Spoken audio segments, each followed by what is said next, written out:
Bismillahirrahmanirrahim. Bismillahirrahmanirrahim. Assalamualaikum warahmatullahi wabarakatuh.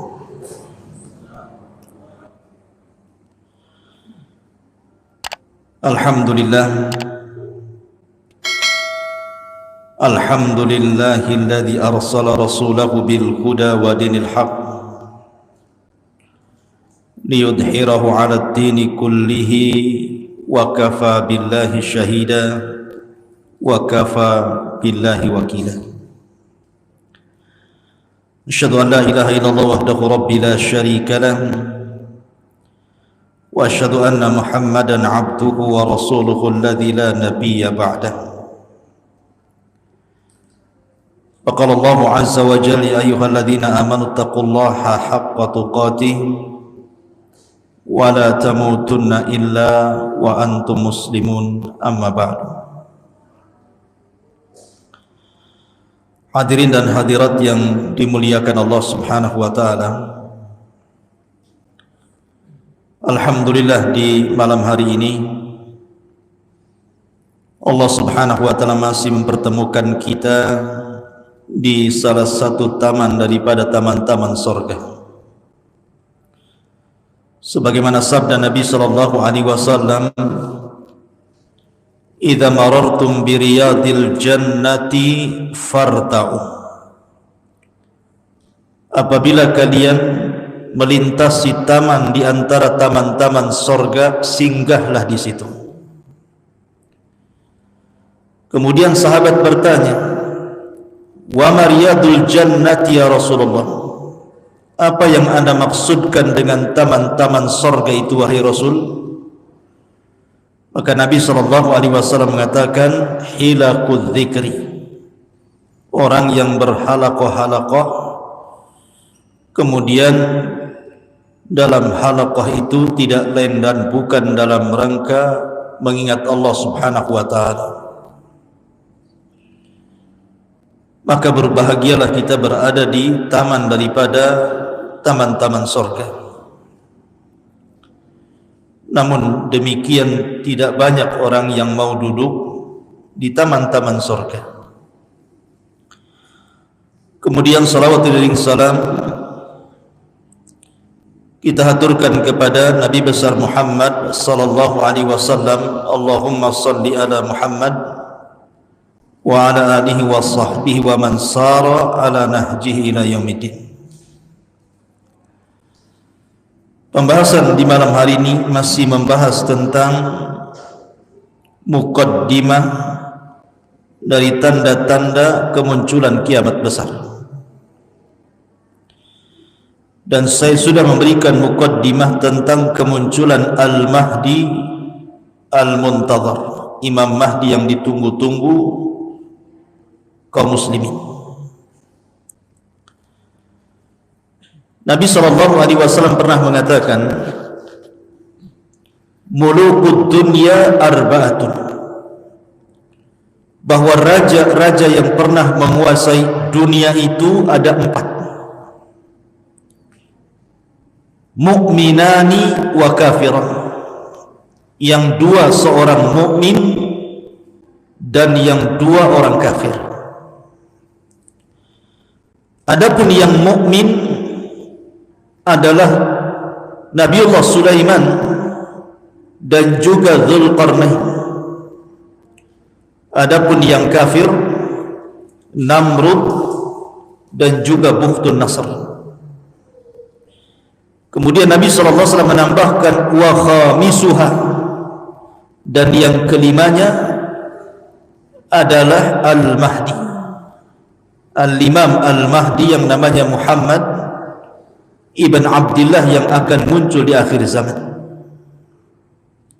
5 orang ini akan menguasai dunia dan pernah menguasai dunia.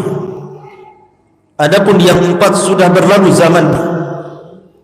Adapun yang kelima Al-Mahdi akan datang zamannya, bahwa kaum muslimin akan dipimpin oleh seorang Al-Mahdi yang diberikan petunjuk oleh Allah Azza wa Jalla yang akan menguasai dunia. Ma'asyiral muslimin yang dimuliakan Allah Azza wa Jalla, ada sebuah hadis yang dicantumkan dalam Sunan Abi Dawud. Hadis ini dari Mu'adz bin Jabal radhiyallahu anhu. Nabi sallallahu alaihi wasallam bersabda begini bunyinya: Imran Baitul Maqdisi kharabu Yathrib, wa kharabu Yathribi khurujul malhamati, wa khurujul malhamati fathul Qastantiniyah, wa fathul Qastantiniyati khurujud Dajjal. Kata Nabi sallallahu alaihi wasallam, imranu Baitul Maqdis, apabila pusat kekuatan kaum muslimin sudah tegak di Baitul Maqdis, artinya poros kekuatan kaum muslimin di akhir zaman itu bertempat di Baitul Maqdis, Palestina. Di sini akan tegak khilafah ala minhajin nubuwah, khilafah di atas minhaj kenabian. Siapa yang memimpin mereka? Yang memimpin mereka Al-Mahdi Al-Muntadhar, Imam Mahdi yang ditunggu-tunggu. Dengan berdirinya kekhilafahan di Baitul Maqdis di akhir zaman, maka Yathrib akan runtuh. Maksud Yathrib di sini adalah Madinatul Rasul, kota Madinah. Dan dengan runtuhnya kota Madinah, maka kaum muslimin akan berperang yang disebut dengan Malhamatul Kubra. Istilah Yahudi Armageddon, istilah kita Malhamatul Kubra. Dan perang ini adalah perang yang mengakhiri seluruh perang-perang sebelumnya. Ini perang maha dahsyat, jauh lebih perang dari dunia pertama atau dunia kedua. Karena perang ini melibatkan semua manusia, dan perang ini disebabkan karena urusan agama. Jadi perang syarak antara mukmin dan kafir. Nanti saya akan kisahkan bagaimana Malhamatul Kubra ini. Kemudian setelah kaum muslimin wa khurujul malhamah, ketika sudah selesai perang yang maha dahsyat ini, maka Nabi melanjutkan hadisnya, fathul Qastantiniyah. Setelah itu kaum muslimin akan membebaskan Konstantinopel. Di mana Konstantinopel? Istanbul, Turki. Wa fathul Qastantiniyati khurujud Dajjal. Dan apabila Istanbul atau Konstantiniyah dibebaskan kaum muslimin, disinilah muncul Dajjal. Lihat bagaimana urutan-urutan yang disabdakan Nabi SAW yang akan dilalui oleh Al-Mahdi Al-Muntadhar di sini. Ma'asyiral muslimin yang dimuliakan Allah Subhanahu wa taala. Nabi SAW bersabda dalam sebuah hadis, kata Nabi SAW, la taqumus sa'atu war-rumu aktsarun nas. Tidak akan tegak hari kiamat kecuali bangsa Romawi adalah bangsa terbanyak dan terbesar di akhir zaman. Maksudnya bangsa Romawi di sini adalah orang-orang yang memeluk agama Nasrani. Dan Romawi ma'ruf di Rum sana. Kemudian ketika itu ditanyakan kepada Amr bin Al-As radhiyallahu anhu tentang masalah ini, apa alasannya orang-orang Nasrani jauh lebih banyak jumlahnya di akhir zaman dibandingkan orang-orang Islam. Padahal mungkin hari ini kalau seandainya di data gitu ya, seluruh dunia umat Islam masih yang terbanyak. Tapi di akhir zaman orang-orang Nasrani jauh lebih banyak dibandingkan kaum muslimin. Maka Amr Ibn As menjelaskan alasannya. Inna fihim khisalan arba'a, karena orang-orang Romawi, orang-orang yang beragama Nasrani itu punya 4 sifat. Yang 4 sifat ini membuat orang-orang di luar dari agama Nasrani masuk ke Nasrani. Ada daya tarik. Yang pertama, kata Amr bin As, innahum la ahlamun nas inda fitnatin. Karena orang-orang Nasrani itu orang yang paling lembut ketika menghadapi fitnah. Jadi orang-orang Nasrani itu pula kelembutan hati. Kasihan melihat orang susah gitu. Artinya tidak pernah mengeluh. Sesusah apapun mereka tidak mengeluh. Beda kalau kita ya, baru di PHK sehari saja dunia rasa kiamat katanya. Kayaknya rezeki Allah itu hanya di PT itu saja. Kita ini baru diuji dengan ujian sekali saja sudah goyang hatinya kan.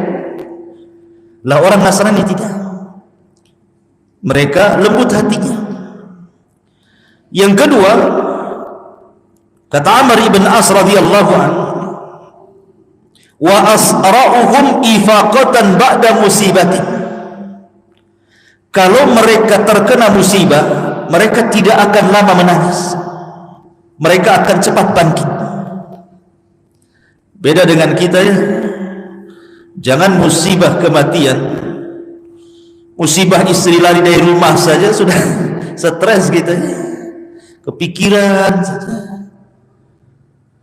Artinya bahwa seandainya, taruhlah seandainya ada musibah berupa tsunami, akhirnya kemudian menerjang orang-orang Nasrani sampai banyak korban, mereka cepat bangkit.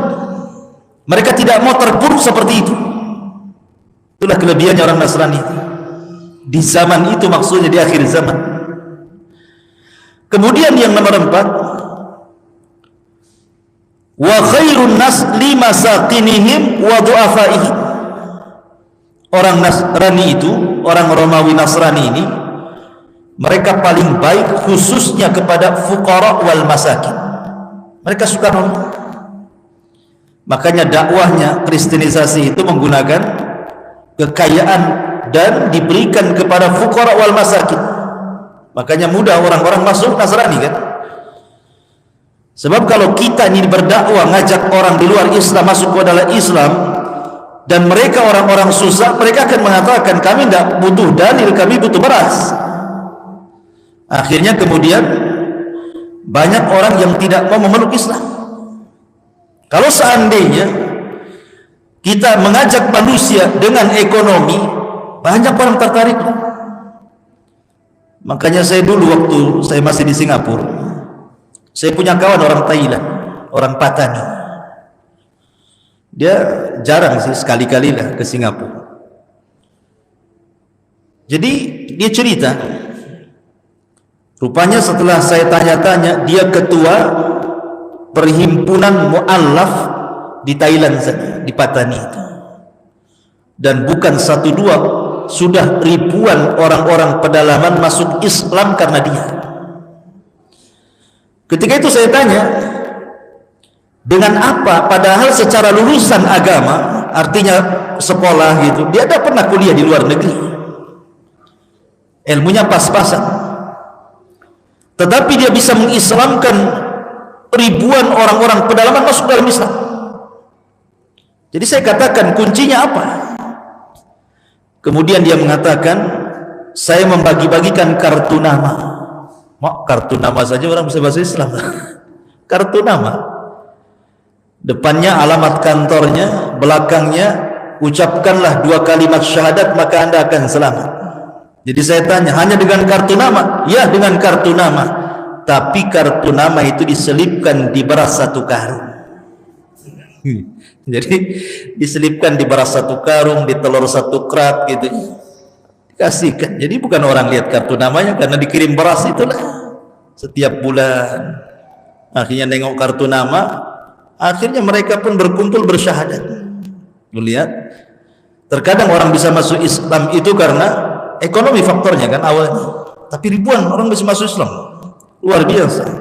Padahal Rasul pernah mengatakan kepada Ali radhiyallahu an, la an yahdiyaqallahu rajulan wahidan bika khairun laka min humrin na'am.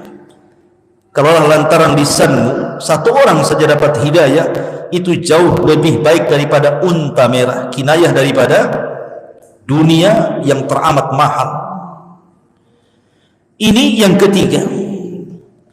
Kemudian yang keempat, wa amna'ahum min dzulmil muluk. Karena mereka itu paling tidak suka dengan para pemimpin zalim. Tidak suka. Orang-orang Nasrani itu tidak suka dengan para pemimpin zalim. Ini yang menyebabkan Nasrani Romawi di akhir zaman itu banyak pengikutnya, dan mayoritas dan jumlah mereka jauh menandingi jumlah kaum muslimin di akhir zaman, kata Amr bin As. Tapi walaupun demikian, kaum muslimin punya kekuatan yang diperhitungkan nanti di akhir zaman itu. Lihat hadis setelahnya. Nabi SAW bersabda, kata Nabi SAW, satu salihunar ruma sulhan amina. Kalian akan berdamai bersama orang-orang Romawi di akhir zaman, akan bekerja sama. Kita dengan orang-orang Nasrani di akhir zaman itu akan bekerja sama, akan melakukan hudnah perdamaian, kemudian kerjasama perang. Siapa yang diperangi? Kata Nabi SAW, fatagzuna antum wahum aduan min waraihim. Maka kalian bersama orang-orang Nasrani itu akan memerangi musuh di belakang kalian. Rasul tidak menyebutkan siapa musuh yang diperangi di akhir zaman oleh kaum muslimin dan orang-orang Nasrani. Padahal Nasrani kuat, tapi tidak bisa menyerang musuh ini. Akhirnya terpaksa orang-orang Nasrani bekerja sama dengan kaum muslimin, menunjukkan kaum muslimin punya izah di akhir zaman, kan? Karena diajak kerjasama. Maka ketika jumlah kaum muslimin disatukan dengan jumlah orang Nasrani, kemudian menyerang musuh di belakang mereka, maka Allah menangkan. Ada yang mentafsirkan, ini ulama kontemporer, yang dimaksud musuh di belakang kalian, ada yang mengisyaratkan kepada bangsa Cina. Karena Cina bukan Nasrani, kan? Ya, Cina orang musyrikun, mereka penyembah berhala. Artinya bahwa akan terjadi peperangan. Wallahu a'lam. Kita tidak boleh langsung, oh itu maksudnya Cina. Enggak. Ini ada yang memprediksi seperti itu. Karena Nabi tidak menyebutkan negara mana. Nabi hanya mengatakan akan memerangi musuh di belakang kalian, dan Allah menangkan. Ketika Allah Subhanahu wa taala menangkan dalam perang ini, di sini terjadi saling klaim antara orang-orang Nasrani dengan kaum muslimin. Kata orang-orang Nasrani, ghalabas salib, ghalabas salib. Ini kemenangan kami, bangsa salib. Tapi orang-orang Islam marah dan mengatakan, balillah ghalab. Bahkan Allah yang telah memenangkan perang ini, bukan kalian. Maka terjadi cekcok itu. Kata orang Nasrani, ini perang kami, kami yang benar. Kata orang Muslim, ini perang bersama, Allah yang memenangkan perang ini. Akhirnya cekcok. Kemudian berperanglah dalam bentuk pasukan kecil. Maka orang Nasrani pun kemudian membunuh seorang Muslim ini. Bangkitlah kaum muslimin. Akhirnya seorang Muslim ini membunuh orang Nasrani tadi, kemudian mengambil salibnya dan mematahkannya. Ingat, salib itu lambang bagi orang Nasrani, kalau dipatahkan sama ngajak perang, kan begitu. Cuman masalahnya mereka ada perjanjian damai, tidak boleh saling menyerang. Tiba-tiba peristiwa yang kecil ini kemudian menjadi besar. Maka pasukan Nasrani pun akhirnya kemudian, kata Nabi SAW, fayaqdirunal qawmu wa takunu al malahim. Tiba-tiba kemudian ada sebagian pasukan Nasrani tiba-tiba menyerang pasukan kaum muslimin yang kecil, dibantainya kaum muslimin. Maka mendengar pembantaian ini, maka Al-Mahdi Al-Muntadhar, Imam Mahdi yang memimpin, bangkit ketika itu. Ini ngajak perang namanya.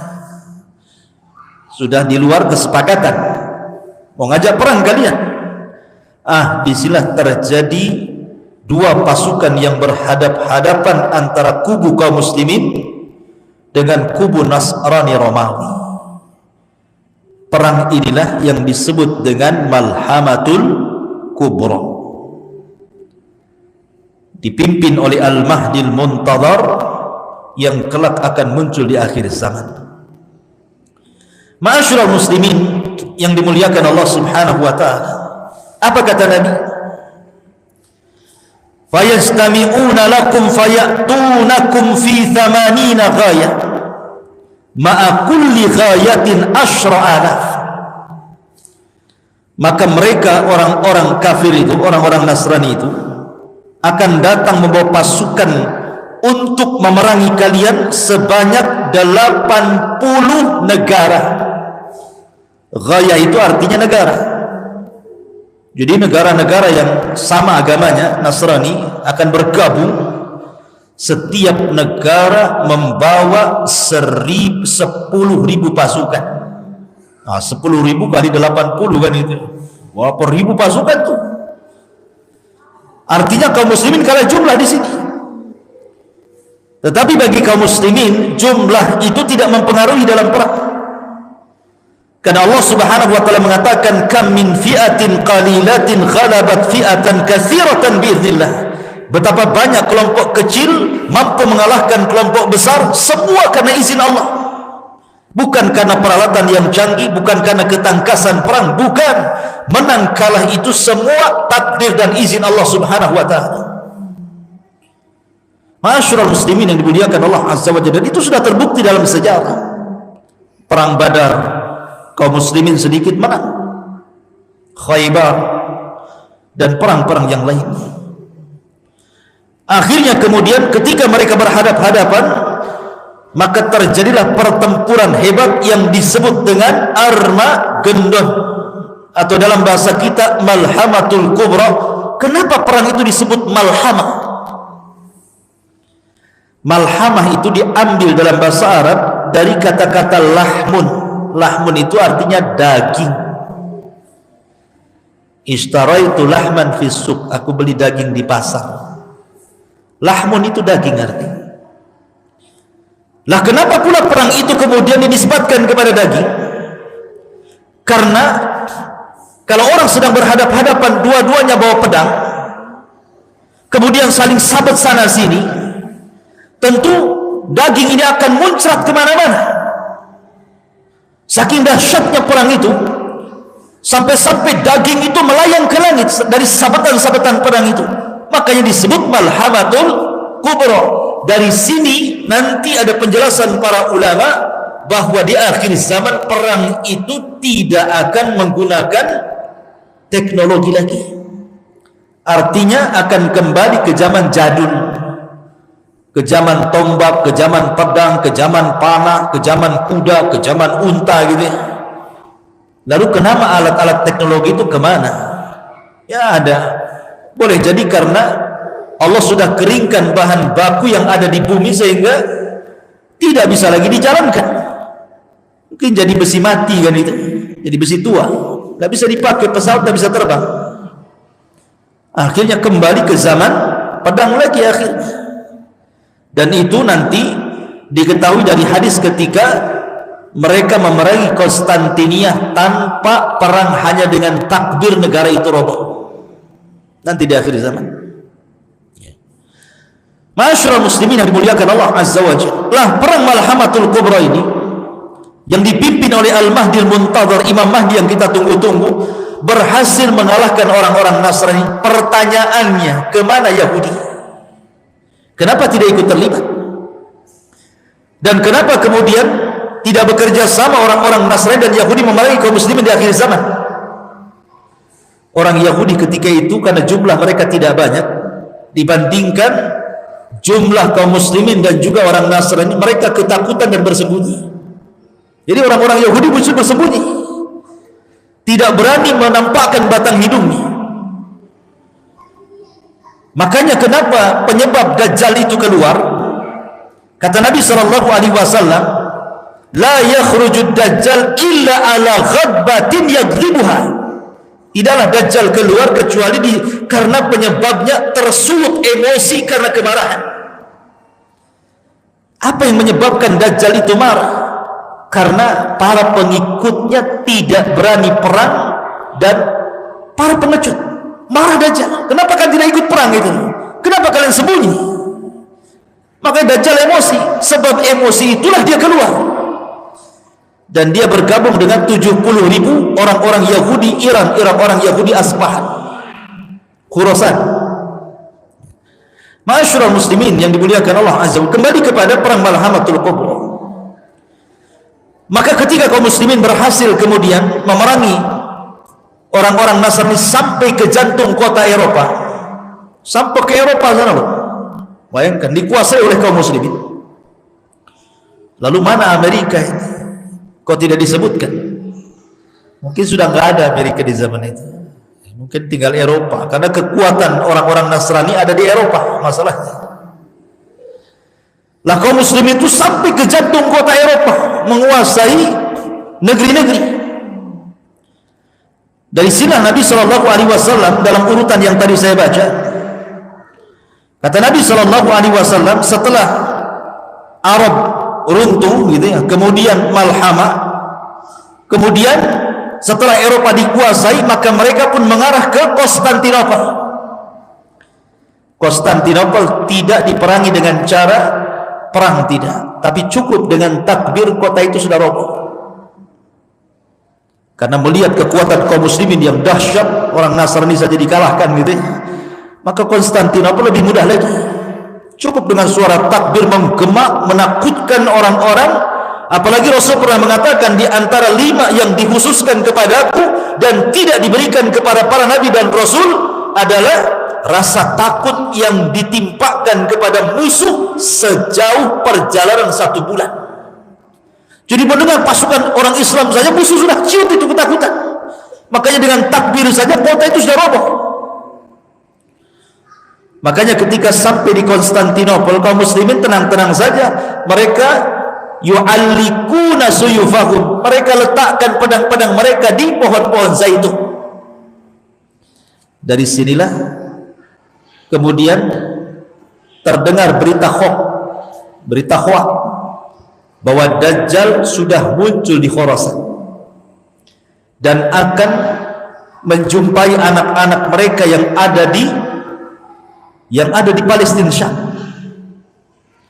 Maka Al-Mahdi Al-Muntadhar, Imam Mahdi, lantas mengutus 10 orang berkuda. Kenapa tidak pakai pesawat sekali lagi? Karena perang itu memang sudah kembali ke zaman jadul, dia pakai kuda lah kan begitu. Sehingga Nabi SAW, aku tahu sifat kudanya, aku tahu sifat penunggang kudanya, dan mereka lah pada hari itu khairu fawarisi ala ahli al-ardi, sebaik-baik penunggang kuda di atas permukaan bumi.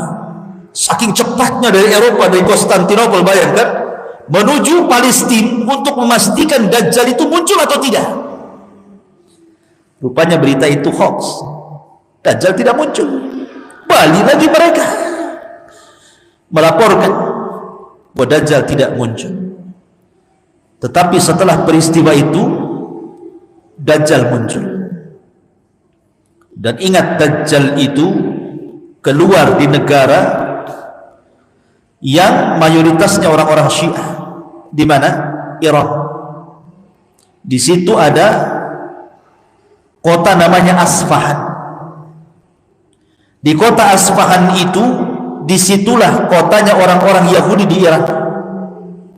Dan jumlahnya mencapai 70.000 orang-orang Yahudi Asfahan, lengkap dengan atribut di kepala keyahudiannya itu. Dan nanti Dajjal akan mati di negara yang mayoritas Yahudi, Israel. Di situ ada kota namanya Babil Lud. Di situlah Dajjal meninggal.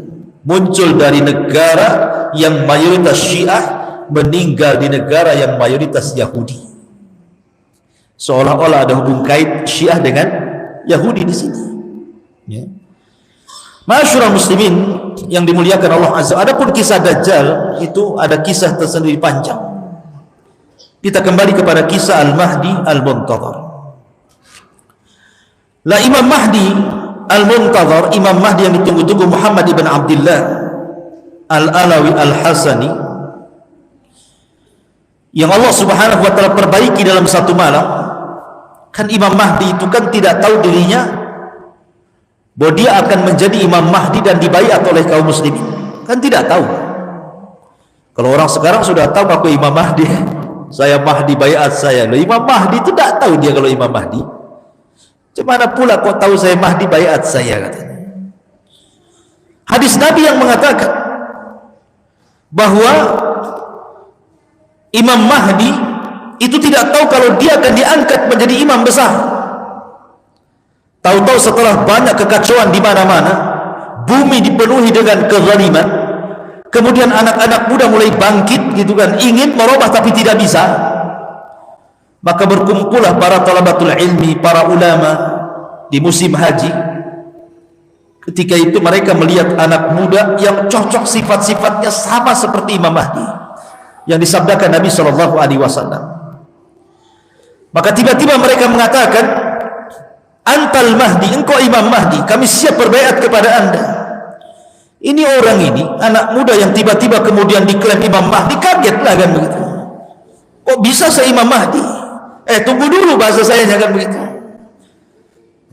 Akhirnya kemudian dia pun tidak mau dibaiat, tapi di malam hari ketika dia tertidur, apa yang terjadi? Allah perbaiki dia dalam satu malam. Satu malam saja Allah perbaiki.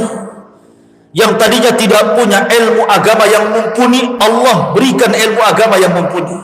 Yang tadinya tidak tahu ilmu strategis perang, Allah berikan ilmu strategis perang. Yang tadinya tidak tahu bagaimana cara memimpin, Allah berikan ilmu bagaimana menjadi seorang leader, seorang pemimpin. Dalam satu malam itu diberikan ilmu banyak. Ketika pagi hari dia bangun, sudah beda tuh. Jadi Imam Mahdi menguasai banyak ilmu, karena dia yang akan memimpin dunia masalahnya. Maka barulah kemudian di pagi hari dia siap dibaiat di antara makam Ibrahim dan Hajar Aswad. Disinilah dia dibaiat. Ketika kemudian kabar pembaiatan Imam Mahdi ini sampai ke Syam, di sana ada orang-orang Sufyani. Orang-orang Sufyani ini tidak suka dengan pembaiatan Al-Mahdi. Dia kirim pasukan dari Syam, orang-orang Sufyani. Tetapi ketika kemudian pasukan yang akan memerangi Imam Mahdi dan membunuh Imam Mahdi sampai di sebuah tempat namanya Baidah. Baidah itu antara Mekah dan Madinah, di situ ada Baidah. Tiba-tiba Allah Subhanahu wa taala mengirim gempa yang sangat dahsyat, yang diisyaratkan dalam sabda Nabi SAW akan terjadi gempa yang maha dahsyat dari arah barat dan timur dan arah Jazirah Arab. Maksud gempa di sini adalah gempa ketika orang-orang Sufyani datang dari Syam hendak membunuh Al-Mahdi yang sudah dibaiat. Allah gempakan di sebuah tempat namanya Baidah. Tidak ada orang yang selamat di situ. Semua mati. Termasuk orang yang jalan kaki, termasuk orang yang ke pasar, termasuk orang yang jalan-jalan ikut mati juga di situ. Tidak tersisa satu jiwa pun. Sampai Aisyah radhiyallahu anha bertanya kepada Rasulullah, kenapa orang-orang yang tidak terlibat dalam pasukan yang akan merangi Imam Mahdi kok ikut mati di situ? Bagaimana pertanggungjawaban mereka di hadapan Allah? Maka Aisyah radhiyallahu anha mengatakan, yub'atsuna yaumal qiyamati ala niyatihim. Mereka akan dibangkitkan pada hari kiamat sesuai dengan niat-niat mereka. Kalau niatnya hendak memerangi Imam Mahdi, mereka orang jahat.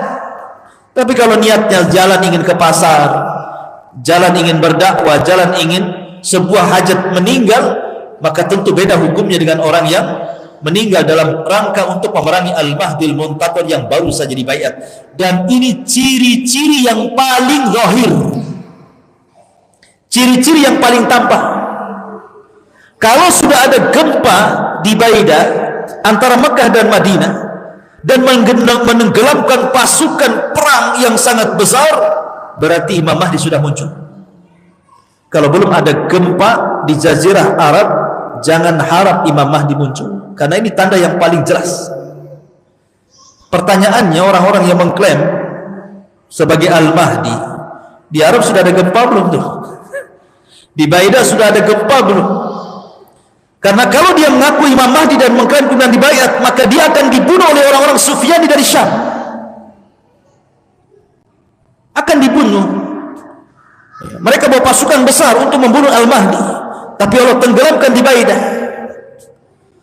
Berarti kalau seandainya mengklaim bahwa saya Mahdi atau si fulan Al-Mahdi, sementara belum ada tragedi penenggelamkan pasukan di Baida, berarti dusta pengakuan itu.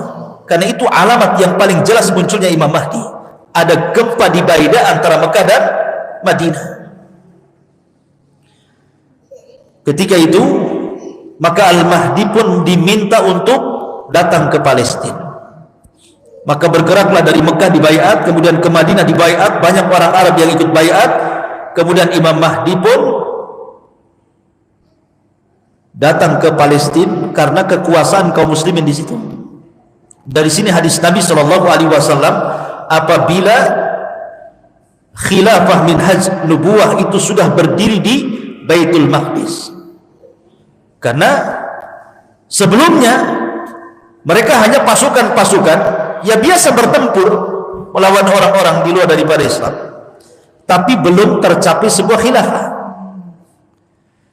Kata Nabi SAW, nanti di akhir zaman, dari hadis tentang 5 fase, kan ada fase kenabian, ada fase mulkun warahmah gitu ya, ada fase jababirah gitu, kemudian ada fase kerusakan gitu, yang terakhir khilafah ala minhaj nubuwah. Maksudnya khilafah ala minhaj nubuwah ini berdirinya kehilafahan di Palestina kapan? Nanti di akhir zaman, dan akan diikuti pasukan yang membawa bendera hitam, sehingga banyak kemudian orang terperdaya dengan ISIS kan.